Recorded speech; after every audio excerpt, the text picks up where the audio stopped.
What's up guys, welcome back to my channel. आज हम करने वाले हैं अपने इंडियन पॉलिटी के most important questions. So yeah I hope आप लोगों ने पुरानी वीडियोस भी देख ली हैं, बहुत इंपॉर्टेंट थी। मैं एक बार जरा पेन की थिकनेस सेलेक्ट कर लूं। I like the screen colour, या दिस विल वर्क।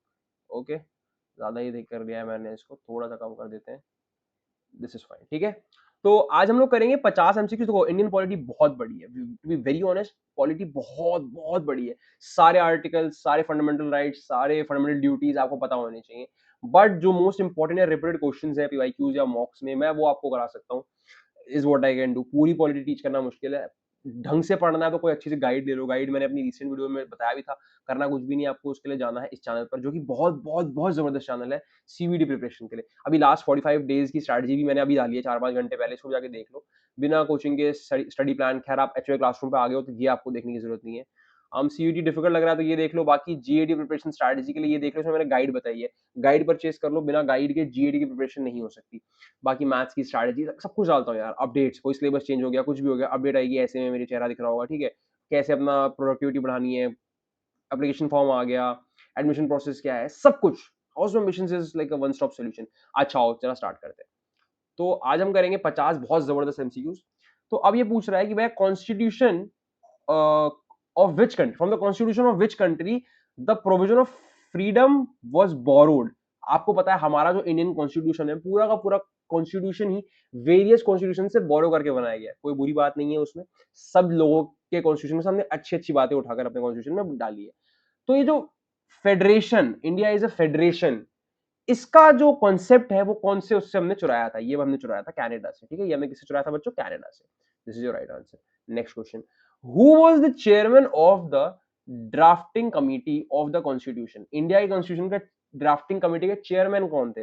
हाल फिलहाल में बहुत चर्चे में है, बहुत पॉपुलर आदमी है ये, हमारे डॉक्टर बी आर अम्बेडकर साहब। ये क्या थे? चेयरमैन थे ड्राफ्टिंग कमिटी के, जिन्होंने कॉन्स्टिट्यूशन को ड्राफ्ट किया है। नेक्स्ट क्वेश्चन पे आ जाते हैं बच्चों।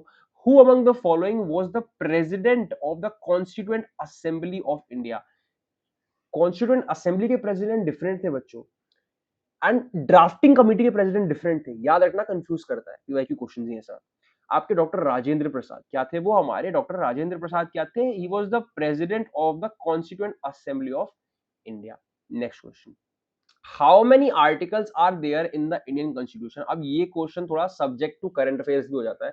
कुछ आर्टिकल्स बढ़ते घटते रहते हैं इंडियन कॉन्स्टिट्यूशन में, कुछ ना कुछ हल्का फुल्का आंसर चेंज आता है, but according to the stats of the place जहां से मैंने ये क्वेश्चन उठाया आपके लिए, तब इसका आंसर वाज 395। तो इंडियन कॉन्स्टिट्यूशन के अंदर इन टोटालिटी 395 आपके आर्टिकल्स हैं। मुझे बस एक बार लिखना था, लिखने का शौक था इस पेन से। हाँ, अच्छा। Which was described by doctor B R Ambedkar as heart and soul of the constitution?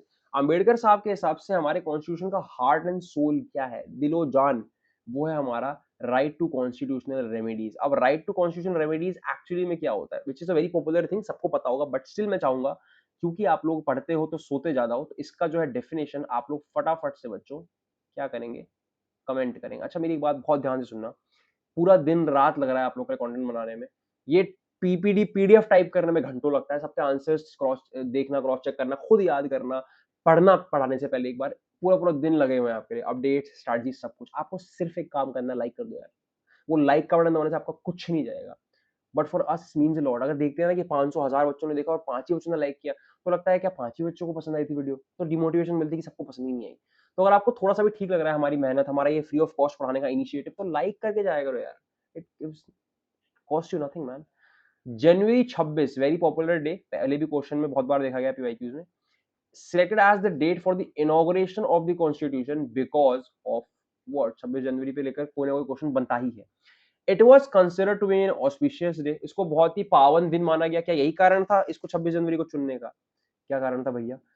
On that date the quit India movement was started in 1942। क्या उस वजह से कॉन्स्टिट्यूशन को 26 जनवरी के लिए बनाया गया? The Congress has observed it as the independence day in 1930। ये बहुत इंपॉर्टेंट क्वेश्चन है कि कांग्रेस ने 1930 में इंडिपेंडेंस डे मनाने के लिए उस दिन को चुना था। किस दिन को? 26 जनवरी को। इसीलिए क्या किया गया, उसको हमारा रिपब्लिक डे घोषित किया गया। Bills of which of the following categories can be initiated only and only in Lok Sabha? हर तरह का बिल हर जगह पास नहीं होता, कुछ लोकसभा में ही पास होते हैं, कुछ राज्यसभा में ही पास होते हैं। तो कौन सा बिल है जो सिर्फ लोकसभा में ही पास हो सकता है? ऑर्डिनरी बिल, प्राइवेट मेंबर्स का बिल, या मनी बिल, या फिर कॉन्स्टिट्यूशन अमेंडमेंट बिल। तो आपका जो मनी बिल है, पैसे से रिलेटेड जो बिल्स हैं बच्चों, वो पास होते हैं कहां पर? सिर्फ और सिर्फ लोकसभा में। ये इंपॉर्टेंट क्वेश्चंस का पीडीएफ है, बता रहा हूं, सिर्फ इस 50 क्वेश्चन के अंदर पूरा का पूरा पॉलिटी खत्म नहीं होता है, बट ये जरूरी क्वेश्चन है, कम से कम ये मिस मत करना अगर कुछ नहीं पढ़ रहे हो तो, है ना? विच of the following can a court issue for enforcement of fundamental, अच्छा मैं बताता हूँ आपको एक चीज, फंडामेंटल राइट्स, ठीक है, fundamental rights, fundamental duties and 42nd amendment of the constitution. क्या 42nd amendment of the constitution? ये एक दो तीन चीजें आपके पेपर का कोर डिसाइड करती हैं। किसी भी यूजी लेवल या फिर एसएससी लेवल भी के क्वेश्चंस जो होते हैं ना, पॉलिटी से जो आते हैं, उनका मेन होता है या तो फंडामेंटल राइट से क्वेश्चन पूछेगा, या फंडामेंटल ड्यूटी से क्वेश्चन पूछेगा, या 42nd अमेंडमेंट से क्वेश्चन पूछ लेगा। तो ये चीजें अगर आप अच्छे से पढ़ लेते हो ना बच्चे, तो आपकी 90% चीजें कवर हो जाती है। तो पूरी पूरी पॉलिटी की किताब नहीं भी पढ़ना चाहते हो तो at least fundamental right, fundamental duty and 42nd amendment में क्या क्या हुआ था सब पढ़ लेना।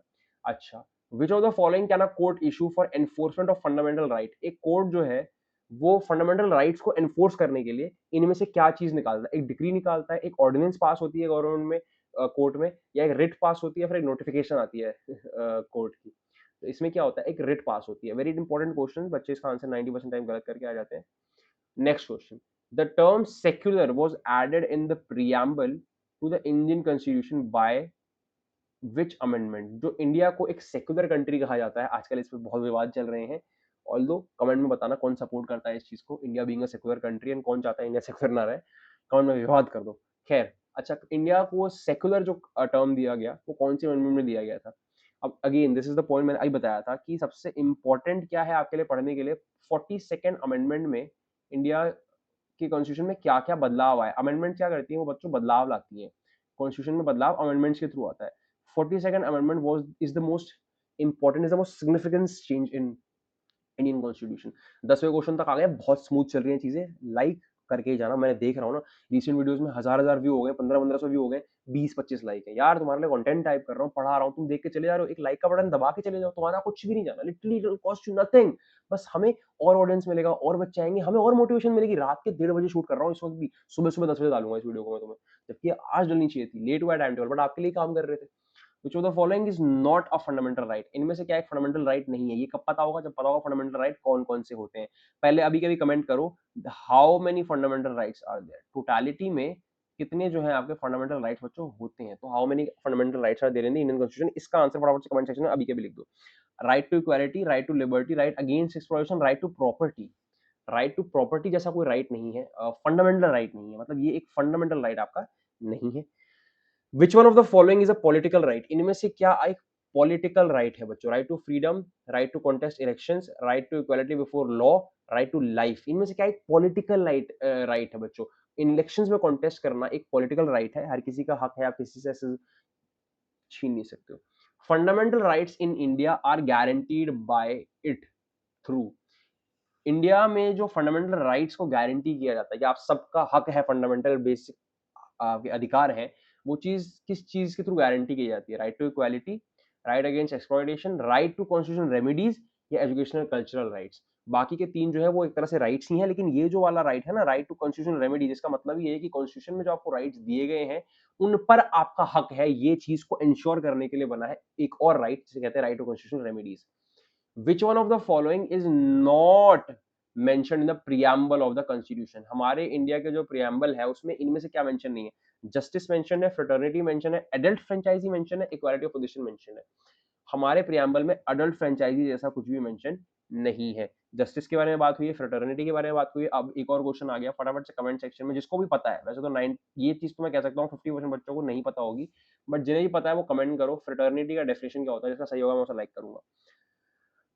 Directive principles in our constitution are, हमारे कॉन्स्टिट्यूशन में कुछ डायरेक्टिव प्रिंसिपल्स भी हैं जो आपको रास्ता दिखा रहे होते हैं, वो वाले प्रिंसिपल्स भी कुछ है, वो इनमें से कौन सा है?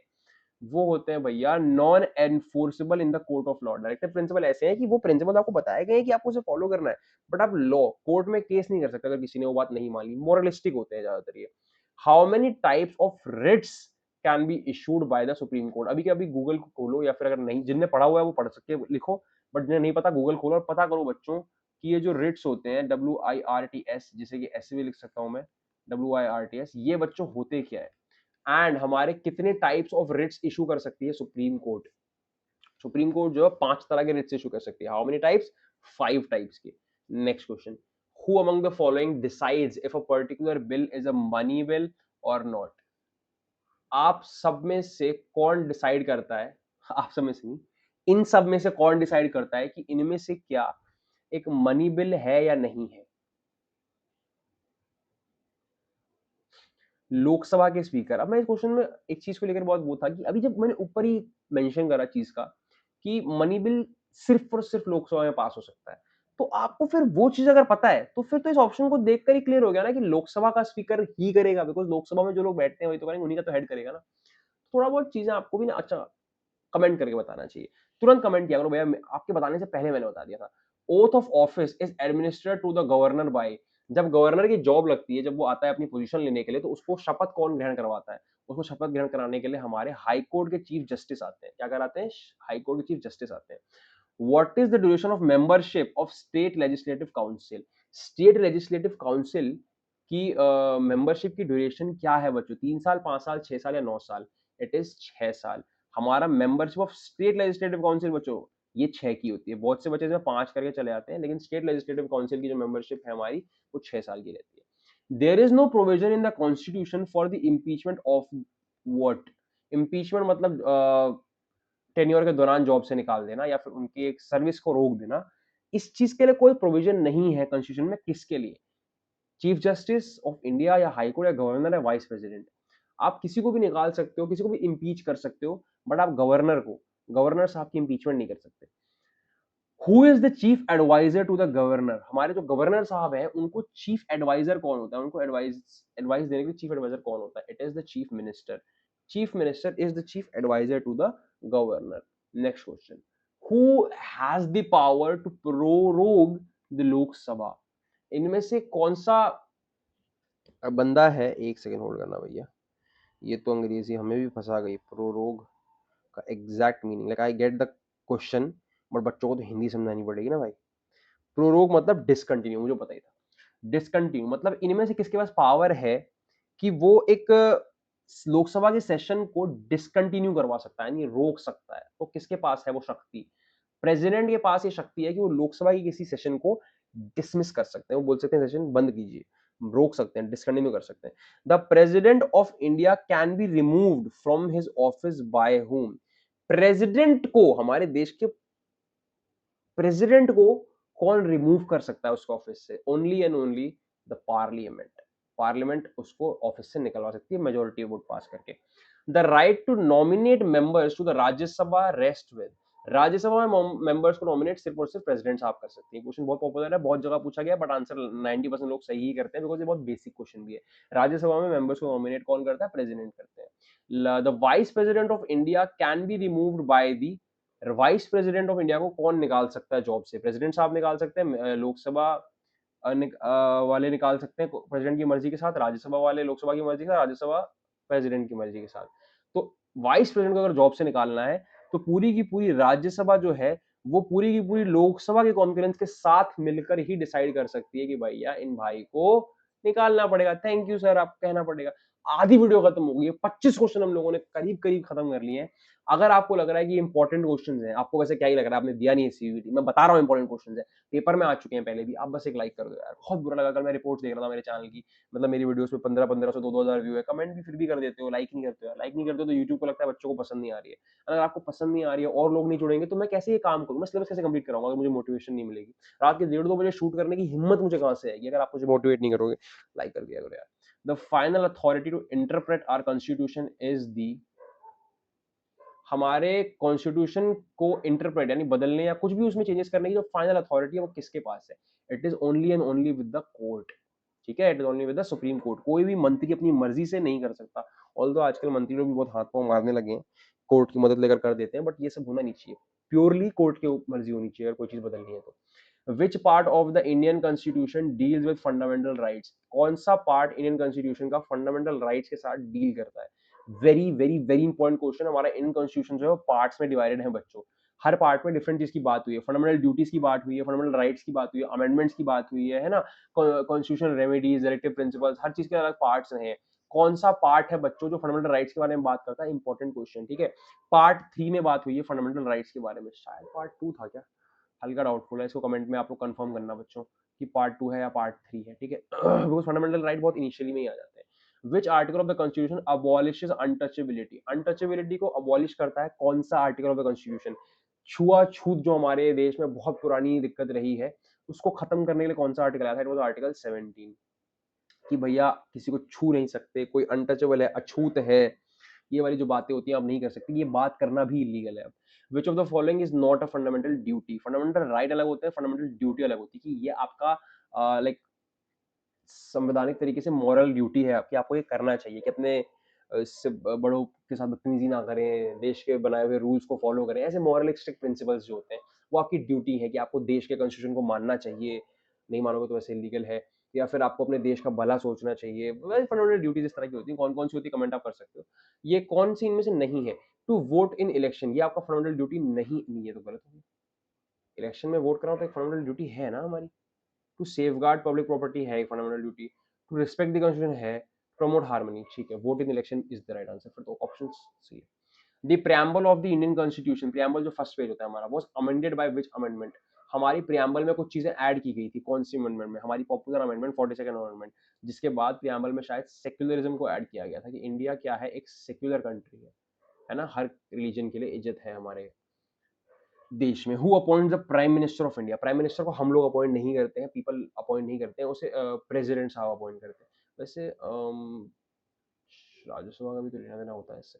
Next question, the council of ministers is collectively responsible to do what? जो काउंसिल ऑफ मिनिस्टर्स है वो कलेक्टिवली रिस्पॉन्सिबल है किस चीज के लिए? वो रिस्पॉन्सिबल है लोकसभा हेल्ड कराने के लिए। जो हमारी काउंसिल ऑफ मिनिस्टर्स है वो लोकसभा हेल्ड कराने के लिए कलेक्टिवली रिस्पॉन्सिबल है। The minimum age required to become the president of India is? President of India बनने के लिए बच्चों एक मिनिमम एज है, उसके बाद ही आप जाके प्रेसिडेंट बन सकते हो। जब आप उसके ऊपर होगे तभी आप प्रेसिडेंट के लिए खड़े भी हो सकते हो या आप बन सकते हो। That is your 35 years to become the president. ये चीज प्रेसिडेंट के लिए है, बट आई फील कि पीएम के लिए नहीं है। Which schedule of the constitution deals with the division of powers between union and states? Constitution का वो कौन सा स्केड्यूल है या सेगमेंट है जो डिवीजन ऑफ पावर की बात करता है, कि सेंट्रल के पास कितनी पावर रहेगी, सेंट्रल गवर्नमेंट के पास कितनी पावर रहेगी, स्टेट गवर्नमेंट के पास कितनी पावर रहेगी, इस बारे में बात करने वाला कौन सा स्केड्यूल है हमारा? बहुत सारे स्केड्यूल्स में डिवाइडेड है हमारा कॉन्स्टिट्यूशन। जो हमारा 7th स्केड्यूल है, तुम्हारे मैं इंपॉर्टेंट क्वेश्चंस तो ले आया हूं, obviously I can not cover the whole polity, but मैं जरूरी चीजें करा सकता हूँ, right. How many fundamental duties are there in the Indian constitution? Indian constitution के अंदर कितनी फंडामेंटल ड्यूटीज है? मैंने अभी बोला आपको कमेंट करने के लिए। फंडामेंटल राइट्स बच्चों कितने हैं, उसके साथ साथ फंडामेंटल ड्यूटीज भी आपको मिल गई है आंसर में, कि 11 तो फंडामेंटल ड्यूटीज हमको मिल जाती हैं। कितने फंडामेंटल राइट्स हैं बच्चों? विच of the following is a directive principle of the state policy? Directive principle का मतलब मैंने ऊपर ही बताया था। राइट टू इक्वालिटी तो एक फंडामेंटल राइट है, राइट टू फ्रीडम भी एक फंडामेंटल राइट है, equal pay for equal work, right to education, अच्छा equal pay for equal work यहाँ पे सही आंसर होगा। ये एक डायरेक्टिव प्रिंसिपल है कि आप जिससे जितना काम करा रहे हो, अगर आप एक मर्द और एक औरत से बराबर काम कराते हो तो दोनों को बराबर पैसे दो। That is your equal pay for equal work. क्योंकि बाकी सारे जो है ना वो फंडामेंटल राइट्स हैं लिटरली, इसलिए हम इसको ही चुनेंगे बीच वाले को। The vice president, very very very important question, चाहे आप जामिया का कोई एंट्रेंस दे दो, चाहे आप सीयूईटी को एंट्रेंस दे दो, ये ex officio chairman of India, vice president of India किस चीज का एक्स ऑफिशियल चेयरमैन होता है? ये क्वेश्चन हर साल हर बार हर एंट्रेंस में पूछा जाता है, पता नहीं क्यों इतना फेमस है ये, इतना वो है। वाइस प्रेसिडेंट ऑफ इंडिया जो है ना वो एक्स ऑफिशियल चेयरमैन होता है राज्यसभा का। ध्यान रखना बच्चों, ये क्वेश्चन आएगा ही आएगा, स्टार मार्क कर देता हूँ कि भाई क्यों ही क्वेश्चन है वैसे भी, और रिपीट भी होगा आपका। The tenure of the president of India is what? President of India का टेन्योर कितना है हमारा? 5 साल है, 6 साल है? इनका 5 साल ही है, इनका 5 साल ही है। Next question, which organ of the government makes laws? Government का कौन सा ऑर्गन जो है वो जो लॉ बनाता है? हमारी लेजिस्लेचर लॉ बनाती है, एग्जीक्यूटिव बॉडी एग्जीक्यूट करती है। जुडिशरी का काम, जुडिशरी मतलब जज लोग, ये काम करते हैं कि लॉ कोई तोड़े ना, है ना। जुडिशरी क्या करती है, वो इंश्योर करती है कि कोई लॉ तोड़े ना। एग्जीक्यूटिव बॉडी देखती है लॉ अच्छे से एनफोर्स हुआ कि नहीं हुआ। लेजिस्लेचर का काम है लॉ लिखना, लॉ बनाना, ठीक है। The supreme court of India was established in which year? India में सुप्रीम कोर्ट कौन से साल में बना? उससे पहले सुप्रीम कोर्ट नहीं था। सुप्रीम कोर्ट बना 1950 में, which is a very very significant year. बहुत बहुत जरूरी चीजें हुई हैं, ठीक है। Who is the head of the state in India? India का head of the state president होता है, prime minister? President. India is the head of the state in president is the head of the state in India. 40 question हो गए, last के 10 question बहुत बढ़िया, जो बच्चे एंड तक पढ़ते हुए आ रहे हैं, मेरी मेहनत और अपनी मेहनत दोनों के नाम पर लाइक कर दो या कमेंट कर दो। ये ऐसा नहीं लगा अल्लाह के नाम पे दे देने वाली बात होगी, भगवान के नाम पे दे देनी, वैसे नहीं कह रहा हूँ, मेहनत के नाम पे कर देनी चाहिए चीजें, ऊपर वाले के नाम पे करो ना करो, पर मेहनत के नाम पे चीजें जरूर किया करो। Which article provides for equality before law? इनमें से कौन से आर्टिकल में लॉ के सामने हर कोई बराबर है वाली बात कही जाती है? आर्टिकल 14 कहता है हर कोई लॉ के सामने बराबर है। विच of the following is not a feature of the Indian constitution? इनमें से क्या इंडियन कॉन्स्टिट्यूशन का एक फीचर बच्चों नहीं है? क्या है? नहीं है। फेडरलिज्म, सेक्युलरिज्म, डिक्टेटरशिप या पार्लियामेंट्री सिस्टम? इंडियन कॉन्स्टिट्यूशन के अंदर डिक्टेटरशिप का कोई कभी जिक्र नहीं हुआ है। आजकल वैसे इसकी बड़ी डिमांड चल रही है। अगेन एक और कंट्रोवर्शियल क्वेश्चन, कमेंट में लिखो, क्या आपको लगता है डिक्टेटरशिप सही है या गलत है? क्या भारत में ऐसा कुछ होना चाहिए? वैसे तो I don't support this, I am a democratic person, but मेरे होने से ना क्या फर्क पड़ता है, आप बताइए। The Indian constitution is rigid, flexible, both rigid and flexible, neither rigid not flexible. India is both rigid and flexible. ये कैसे कह सकते हो भैया? बहुत जगहों पर हम रिजिड हैं, कुछ चीजों को लेकर हम बड़े पर्टिकुलर हैं, कुछ चीजों में हम फ्लेक्सिबल भी हैं। Who was the first president of India? You have 3 seconds to answer this. 3 second में जिसको इसका आंसर नहीं आया उसको कुछ नहीं पता है भारत देश के बारे में। मच्छरों की तो मैं ऐसी बुरी कर दूंगा ना। हाँ, next question. Which body conducts election in India? Election कौन कराता है भारत देश में? इलेक्शन कमीशन कराती है। लोकसभा का टेन्योर कितना होता है? Important question. 5 नहीं होता, हाँ 5 ही होता है, सॉरी 6 नहीं होता। यही चीज कंफ्यूजिंग होता है, कहीं कहीं पे आंसर 6 है, इसका नहीं, इस क्वेश्चन का तो 5 ही है। कुछ कुछ चीजों का आंसर 6 है, कुछ के 5 है। तो यही चीज आपको डिफरेंशिएट करनी पड़ेगी। मैं एक सेपरेट वीडियो बना दूंगा, पता है वैसे इस चीजों को लेकर। विच of the following is the highest court of India? इनमें से क्या हाईएस्ट कोर्ट ऑफ इंडिया में कहलाता है? It is the supreme court. ठीक है। The governor of state is appointed by, state के गवर्नर्स कौन अपॉइंट करता है भैया? ये भी हमारे प्रेसिडेंट साहब ही करते हैं। गवर्नर काफी बड़ी पोजीशन होती है, तो इसके लिए प्रेसिडेंट साहब ही अपॉइंटमेंट्स करते हैं। Next question.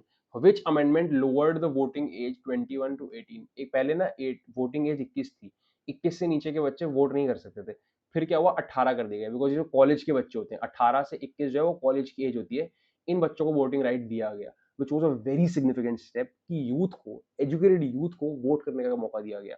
Again 61st amendment very very very important बन जाती है आपके लिए। Last question. Attorney general of India को कौन अपॉइंट करता है? अटॉर्नी जनरल ऑफ इंडिया को बच्चों कौन अपॉइंट करता है? अगेन याद दिलाना चाहूंगा, वो आपका होमवर्क है, लेकिन जाने से पहले हाउस मिशन से सब्सक्राइब करो और लास्ट 45 डेज स्ट्रैटेजी देखो कैसे आप पढ़ सकते हो। हर वो चीज जो आपको चाहिए, रिसोर्सेज सब कुछ अवेलेबल है।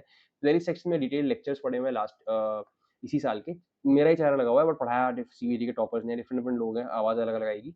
सबने डिटेल में कॉन्सेप्ट सिखाया, कॉन्सेप्ट सीखो, फिर हमारे एचओए क्लासरूम पे आकर आपको बहुत सारे एमसीक्यू वीडियोस करनी है। इंग्लिश की वीडियो पे बहुत सारा प्यार मिल रहा है रिसेंटली, बहुत बच्चे इंग्लिश की वीडियो थ्रू जुड़ रहे हैं। 3000 व्यूज रिसेंटली हमारी वीडियो पे कंप्लीट भी हुए इंग्लिश की। बाकी वही है, अच्छा खासा प्लेलिस्ट सब बनाई हुई है, सब्सक्राइब करके बेल आइकन दबाओ और पढ़ो, मेहनत करो। Thank you so much guys, bye bye. Video पसंद आई तो लाइक करे बिना मत जाना कोई भी।